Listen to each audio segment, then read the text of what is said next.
Doctor plus நேயர்களுக்கு வணக்கம். மேனி உப்பு அப்படின்றது வந்து ரொம்ப நல்ல மெடிசன். அது மேனி உப்பு என்ன செய்யும், உங்களுக்கு எது எப்படி எப்படி பயன்படுது அப்படின்றத நீங்களே வீட்டிலே செஞ்சுக்கலாம். இதை செஞ்சுட்டு எண்ணத்துக்கு பயன்படும் வீட்டில் எடுத்து வச்சுக்கணும். வச்சுக்கிட்டு அது எப்படி என்னன்றது எப்படி சாப்பிட்ணும் எல்லா முறையும் நான் சொல்கிறேன். உங்களுக்கு வந்து குப்பை மேனி வந்து நல்ல இலைகளை பறித்து, அதாவது 2-3 இன்ச் வேர் இல்லாமல் அதுக்கு மேலே உள்ள இலைகள் தான் பறிக்கணும். குப்பை மேனி இலைகள், உப்பு, கல்லுப்பு, அதாவது ரெண்டுமே ஒவ்வொரு கிலோ எடுத்துக்கணும். கல்லுப்பும் குப்பை மேனியும் ஒரே சமமாக எடுத்துக்கணும். எடுத்துட்டு மண் சட்டி ஒன்று எடுத்துட்டு அகலமாக எடுத்துட்டு அந்த உப்பையும் பரப்பி மேலே வந்து குப்பை மேனியை போட்டு லேசாக சிறு தீயில வச்சு வறுக்கணும். வறுத்து நல்ல வறுத்துட்டு வறுக்கும்போது கருப்பாகும். குப்பை மேனி கருப்பாகணும். நல்லா கருந்தது அந்த நிறம் வந்தவுடனே இறக்கிடணும். பொறுன்னு இருக்கும். நீங்கள் எடுத்து ஆற வச்சு அதை வந்து நல்லா மைய போல் அரைக்கணும். பவுடர் நல்லா எப்படி மைய அரைச்சிட்டு கையில் தொட்டு பார்த்தீங்கன்னா குறுன்னு இருக்கக்கூடாது, வழுவழுன்னு இருக்கணும் ரெண்டும்.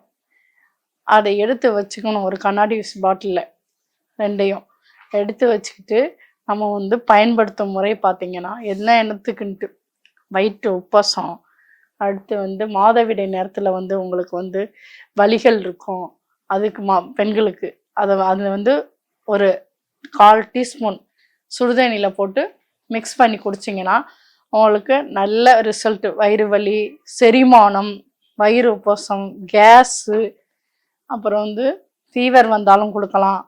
அனைத்திற்கும் சோரியாஸு, சர்ம நோய்களுக்கு அனைத்துக்கும் நீங்கள் வந்து இதை வந்து எடுத்து அந்த நான் சொன்ன அளவு தான் 1/4 டீஸ்பூன், பெரியவங்களாக இருந்தால் கொஞ்சம் அதிகமாக அதை போட்டு நல்லா கலக்கி சுடுதண்ணியில் தான் குடிக்கணும்.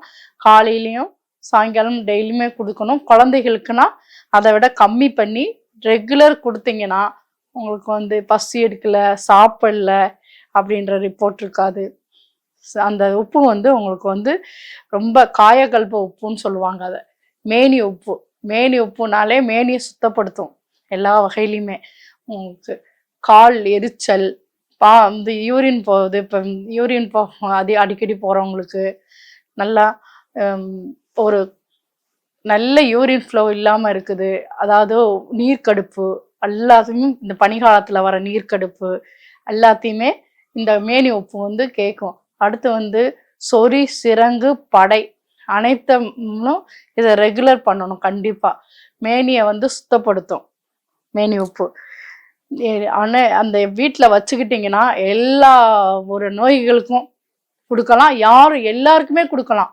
இது வந்தாங்கன்னா கொஞ்சம் சுடுதண்ணியில் ஆற்றி கொடுத்தீங்கன்னா வயிறு வலி, ஏப்பம், புளிச்ச ஏப்பம் வருது எனக்கு அப்படின்னு சொல்கிறவங்களுக்கு கொடுத்தீங்கன்னா ரொம்ப உடனே கேட்கும். உங்களை அந்த பவுடர் கொடுங்கன்னு கேட்பாங்க. இதை நீங்கள் வந்து கண்டிப்பாக வீட்டில் செஞ்சு வச்சுக்கிட்டு இந்த மேனி உப்பை எல்லாரும் பயன்படுத்தணும். நல்ல ரிசல்ட் கொடுக்கும். நல்லா உங்களுக்கு இந்த மருந்து பயன்படும். மேனி உப்புன்னு நான் பொதுவாகவே சொல்லிட்டேன். மேனியை வந்து சுத்தப்படுத்துறது மட்டும் இல்லை. நீங்கள் ஒரு சில கேள்வி கேட்பீங்க. என்ன கேட்பீங்கன்னா, எனக்கு பிபி இருக்குது, அதனால இதில் உப்பு இருக்கே, நான் வந்து சாப்பிட முடியுமா அப்படின்னு கேட்பீங்க. பிபி பேஷண்ட்டாக இருந்தாலும் சரி, சுகர் பேஷண்ட்டாக இருந்தாலும் சரி, கால்வலி மூட்டு வலி பேஷண்ட்டாக இருந்தாலும், பேஷண்ட் இல்லை மூட்டு வலி வந்தவங்களா இருந்தாலும், பிசிஓடி இருக்கிறவங்களும், அதாவது யூட்ரஸில் உள்ள கர்ப்பப்பையில் உள்ள எல்லா பிரச்சனைகளுக்கும் இது எல்லாருமே இதை எடுத்துக்கலாம். எடுத்துட்டு 1/4 டீஸ்பூன் அளவு தான் எடுத்துக்கணும். சுடுதண்ணியில் போட்டு ஆற்றி குடிங்க. வெறும் வயிற்றிலும் குடிக்கலாம், சாப்பிட்ட பின்னாடியும் குடிக்கலாம்.